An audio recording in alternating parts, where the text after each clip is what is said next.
Hello friends. तो आज मैं हाजिर हूँ आपके सामने समतल दर्पण से संबंधित महत्वपूर्ण प्रश्नों के साथ।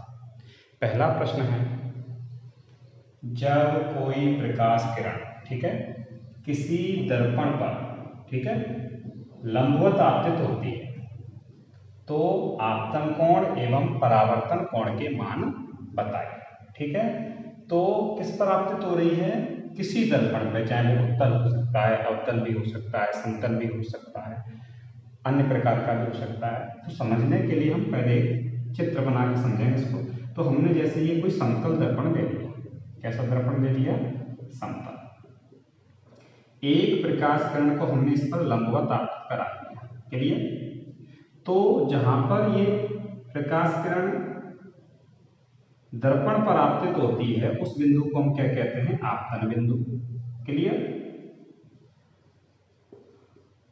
और परावर्तन का अध्ययन करने के लिए हम आपतन बिंदु पर अभिलंब खींचते हैं। तो देखो, इस बिंदु पर हम अभिलंब खींचेंगे तो आप देख रहे हैं इसी प्रकाश किरण के ऊपर आ रहा है। तो आपतन कोण क्या होता है? आपतित प्रकाश किरण के द्वारा अभिलंब के साथ बनाया गया कोण।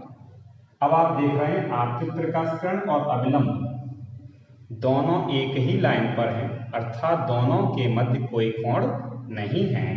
तो आपतन कोण I बराबर कितना हो जाएगा? 0।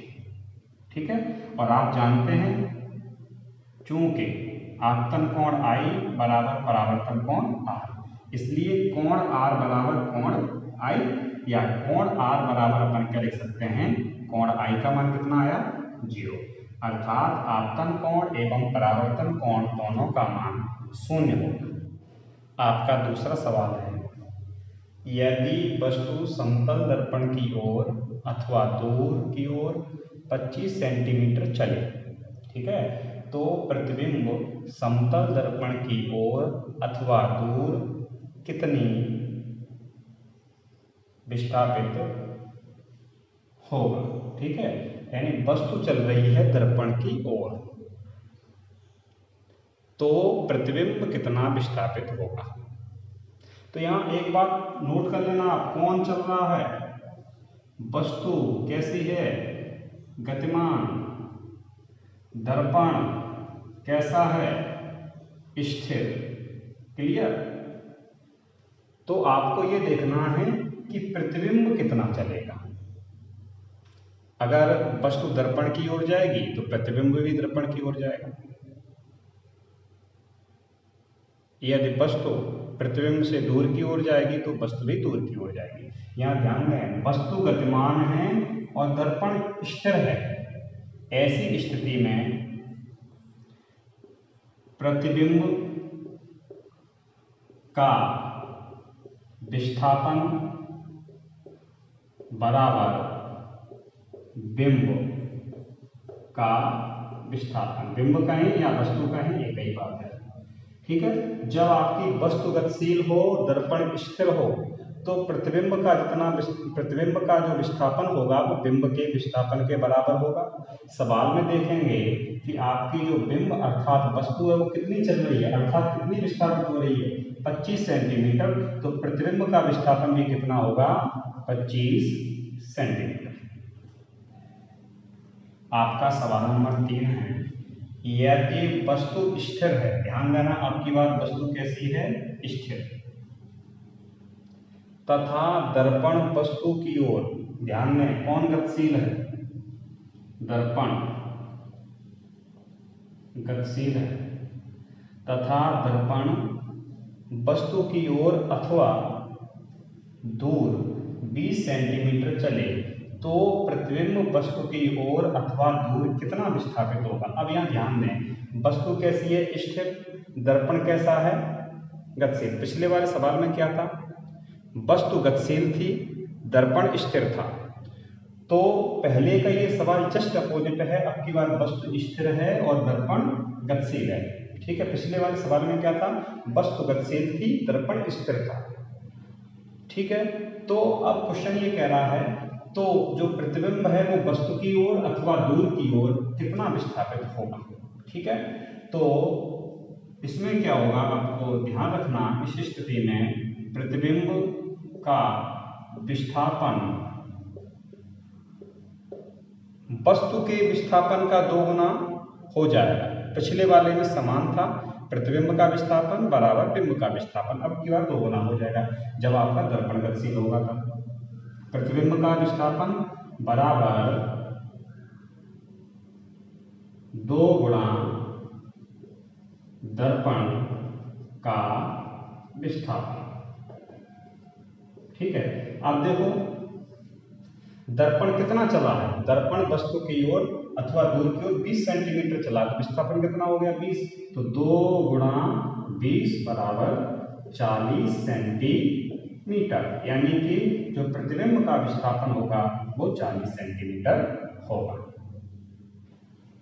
आपका सवाल नंबर 4 है, यदि बिंब समतल दर्पण की ओर अथवा दूर 2 मीटर प्रति सेकंड की चाल, यहाँ से चाल से संबंधित सवाल है ना, 2 मीटर प्रति सेकंड की चाल से गति करे। ठीक है, कौन गति कर रहा है, ध्यान दें, समतल दर्पण या बिंब। फिर से देखो, यदि बिंब समतल दर्पण की ओर, तो कौन गतिमान है, बिंब। बिंब कैसा है, गतिशील। यदि बिंब समतल दर्पण की ओर अथवा दूर 2 मीटर प्रति सेकंड की चाल से गति करे, तो यहां ध्यान देने की बहुत आवश्यकता है। तो प्रतिबिंब बिंब के सापेक्ष, जो प्रतिबिंब है ना वो बिंब के सापेक्ष कितनी चाल से दर्पण की ओर अथवा दूर जाएगा। तो हमें जो प्रतिबिंब की चाल मापनी है वो बिंब के सापेक्ष मापनी है। ठीक है, गति कौन कर रहा है, बिंब। प्रतिबिंब की जो चाल नापनी है वो बिंब के सापेक्ष मापनी है। ध्यान देना, 2 बातें, गतिशील कौन है, बिंब। चाल किसकी निकालनी है, प्रतिबिंब की, किसके सापेक्ष, बिंब के। तो इसके लिए आप ध्यान रखें, प्रतिबिंब की चाल किसके सापेक्ष, बिंब के सापेक्ष बराबर 2 गुनी हो जाएगी, 2 गुणा बिंब की चाल। ठीक है, 2 गुणा बिंब की चाल देखिए कितनी, 2 मीटर प्रति सेकंड, तो चाल कितनी हो जाएगी, 4 मीटर प्रति सेकंड। अगला जो क्वेश्चन है वो है, यदि समतल दर्पण को उसकी स्थिति से 30 डिग्री घुमा दिया जाए, तो समतल दर्पण से परावर्तित किरण या निर्मित प्रतिबिंब कितने कोण से घूम जाएगा। किसको आप घुमा रहे हो, समतल दर्पण को। ठीक है, और किसके बारे में हमें बात करनी है कि जो दर्पण से परावर्तन के पश्चात प्रकाश किरण मिलेगी या जो प्रतिबिंब बनेगा वो कितने कोण से घूम जाएगा। तो इसके लिए सूत्र है, परावर्तित किरण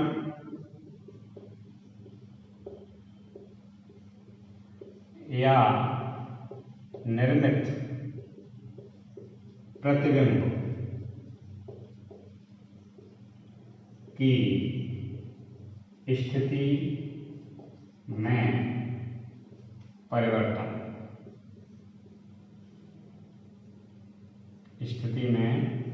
परिवर्तन, या घूमा गया कोण। ठीक है, आप किसको घुमा रहे हैं, समतल दर्पण को। तो निकालना क्या है कि परावर्तित किरण या निर्मित प्रतिबिंब कितने कोण से घूम जाएगा या उसकी स्थिति में कितने डिग्री का परिवर्तन आएगा। तो इसका सूत्र होता है सीधा ही, 2 गुणा समतल दर्पण के द्वारा घूमा गया कोण। ठीक है, क्या होता है, 2 गुणा समतल दर्पण के द्वारा घूमा गया कोण। तो 2 गुणा समतल दर्पण कितने कोण से घूमा है, 30 डिग्री से, तो तो कितना हो जाएगा 60 डिग्री, यानी कि जो परावर्तित किरण है या घूमा गया प्रतिबिंब की नई स्थिति है वो कितने कोण से बदल जाएगी 60 डिग्री से। ठीक है, अगर आपका समतल दर्पण थीटा कोण से घूमता है तो परावर्तित किरण या प्रतिबिंब कितने कोण से घूम जाएगा 2 थीटा से। आपका सवाल नंबर 6 है, किसी दर्पण से बिंब का पूरा प्रतिबिंब बनता है, यदि दर्पण का आधा भाग टूट जाए या आधे भाग पर पॉलिश कर दी जाए तो प्रतिबिंब पर क्या प्रभाव पड़ेगा। इसे हम समझते हैं। मैंने आपको बताया था किसी भी बिंब से अनंत प्रकाश किरणें निकलती हैं और उनमें से किन्हीं 2 प्रकाश किरणों की सहायता से हम प्रतिबिंब का निर्माण कर सकते हैं। अगर बिंब का इतना छोटा भी भाग बचा है जिस पर 2 प्रकाश किरणें आपतित हो सकती हैं तो उससे प्रतिबिंब का निर्माण हो जाएगा और पूरा प्रतिबिंब बनेगा। तो कोई भी दर्पण हो, चाहे उसके आधे भाग पर पॉलिश कर दी जाए या आधा भाग बचे, तो उससे जो प्रतिबिंब बनेगा उसके आकार और आकृति में कोई परिवर्तन नहीं होगा। चाहे आधा भाग हो, चाहे 1/4 हो, चाहे उसका 100वां हिस्सा हो, कितना भी उसे आप छोटा कर दें तो प्रतिबिंब के आकार एवं आकृति पर कोई प्रभाव नहीं पड़ेगा, क्योंकि उस छोटे से छोटे भाग से कम 2 प्रकाश किरणें परावर्तित हो सकती हैं और पूरा प्रतिबिंब बन सकता है। तो फिर फर्क किस पर पड़ेगा, प्रभाव किस पर पड़ेगा?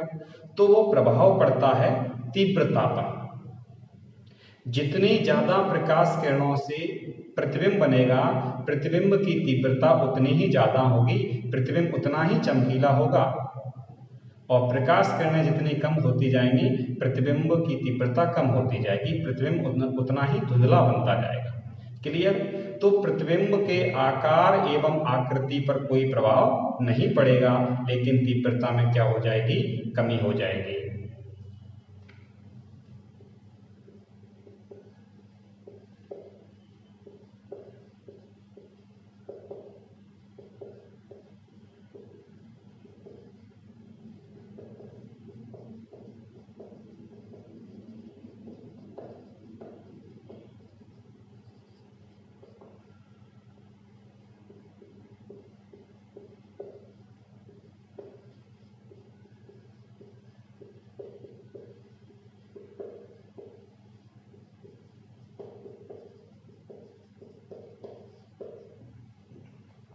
अब तीव्रता में कितनी कमी आ जाती है?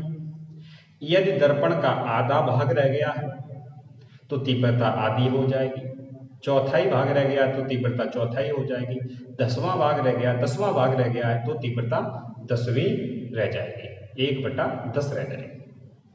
क्वेश्चन नंबर आपका 7 है, एक व्यक्ति की लंबाई 6 फीट है तो उसे अपना पूरा प्रतिबिंब देखने के लिए कितनी लंबाई का समतल दर्पण लेना चाहिए?